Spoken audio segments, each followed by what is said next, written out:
Hey everybody, Styrene Relics, and I'm glad you're here. I've been gone a little bit and apologize for that. I've had a few things going on, and anyways, uh, I got my little brother's truck out today. I want to show you it. Today would have been his birthday.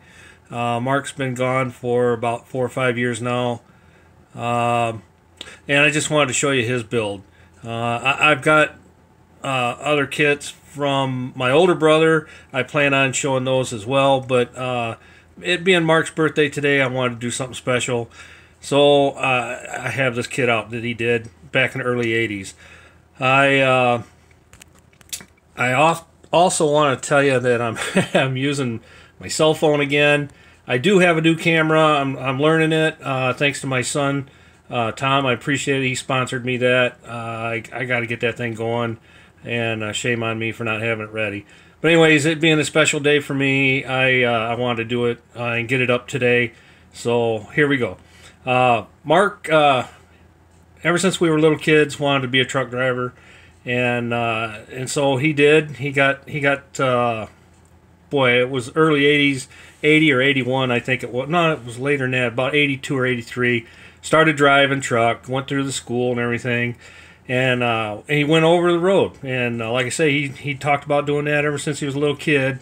Started out driving for American Red Ball, and went to North American, and got out of the bed bugging, and started driving oversized loads. He did that for a very long time. And then right at the tail end, he was hauling specialty cars and stuff, Porsches and stuff like that. And his health just went away, and just wasn't there. So he opted to get out of the truck driving. And so, anyways, enough of that. This is Mark's truck. It's the old Diamond Rio, the Alaskan hauler. If you probably can recognize it. He did a pretty good job. He didn't want it to look new. He wanted it to look old and rusted and used up, but still workable. So it's kind of funny because back then I'm like, man, that's not the way to go. And he was all about doing it that way. And when I say that, I mean he put two different mirrors on it because he wanted it to be a work truck. He said, the guy had to get back out on the road and get this thing moved, So he put another set of mirrors on the other side. One antenna for the CB instead of two. He's just an old work truck, is what he said. And right down to the little red dot in the center, where you check the oil and the grease for the front end axle, the little rubber job. He put that in there. I thought that was kind of cool. But it's just the little things. Like I say, it's the Alaskan hauler, so it came with the chains and the hooks and all that. Then he took some sandpaper and rolled it up, and made tarps, kind of used up tarps, what it looks like. Made a fire extinguisher that looks kind of real, and then he took dental floss and used it as a rope hanging up there on the side. So that was kind of cool, I thought. Dirtied up the tank. He made this tank. We laughed about that tank for the longest time. By the time you got that tank at least half full, and the Dozer, you're in trouble, So, anyways, he always said he was going to cut it down and make it a lot smaller. Never did do it. I'm not going to touch it. I'm just going to leave it. He put a little pump on it, dirtied it up, made a gas handle nozzle for it. It's kind of cool. I thought he did all right with it, and turned out pretty sweet. And then he took the Dozer and he dirtied it up. On the bottom corner there, you see where he's ran into something, dented it. And he's got it dirtied up a little bit. Now, like I say, he built this in the early 80s. So I know they've repopped this kit, but it is one of the older ones. Excuse me, I lost my voice there for a second. The stack is lost over the years, but he always said that was no big deal. He'd put one on there. I probably will. I'll probably just put a little straight pipe on it and paint it black, put it on there. It'll be all right. But it looks like he's had something fall on the hood and dented the rail and dented the hood. So he did pretty neat on that, I thought. And then he dirtied up the fuel tank, ran that down. Kind of neat. And then one of the flat stock there he built separately to make it look like the trailer's been worked on a little bit. He did pretty good, I thought. So we were a whole lot younger back then when we did these, so kind of cool.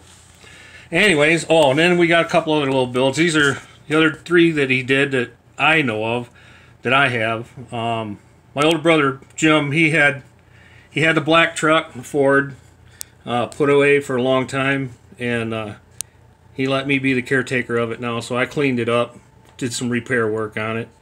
It's just box stock. There's really nothing there. It's different. It's just a nice build that he did. Mark did. That little truck, kind of cool. Like I say, it's just right out of the box. Thought it was kind of neat. And then Mark did that that Continental. It's kind of got a pearl color to it. This phone just ain't working. I apologize. And it's got a turquoise interior. He did pretty neat on it. I was kind of happy with it. This was probably his last build he did. Again, it was, boy, I'd say late 80s, early 90s by the time he did this one. It was been quite a while. So anyway, wanted to show that off. Just want to say, man, I miss you, Mark. Wish he was still around, but that's all right. We'll get along. So, a long time ago, like I say, this was Mark's truck, the old Kenworth, and so these are the pictures that I have left that I've got to go by, and I'm going to try and build that truck using this one. And a buddy of mine gave me a sleeper, wide sleeper for it. I think it'll work. It's off the Revell kit. I'm not going to detail the interior, especially the sleeper, because it don't matter to me. I just want to build the truck, get the paint done, stripe it. Probably will not do those rear caps. I've never seen them done, so I'm not going to try to make them, duplicate them. I just want to do the truck itself as close as I can. I have a lot of memories of that truck as well. One in particular, Mark got it all cleaned up one time, and we painted under the hood all red. And he said, I know you're going to a car show this weekend. Can I go? And I said, Mark, I don't know. We can find out. So he said, sure. So I went in, I pulled up, and I said, hey, you guys got a commercial truck class? And he says, yeah. And I said, well, my brother wants to be in it. And he said, well, we don't do that. And I said, I know. But he wants to show it off, and it'd be kind of cool. So they said, well, we can't have you in any kind of class, but we're more than happy to stick you in over here on the hill. So we did. We ran about, man, honestly, I'm not joking, probably 100 to 200 kids through that truck. Every one of them jumped up in there, crawled through the sleeper, blew the horns. We had all day long, had a blast with that. And I'm telling you, it was so much fun. So much fun. I actually had more fun with that dumb truck that day than I did with my own car. So, anyways, just wanted to say, happy birthday, Mark. And I do miss you, buddy.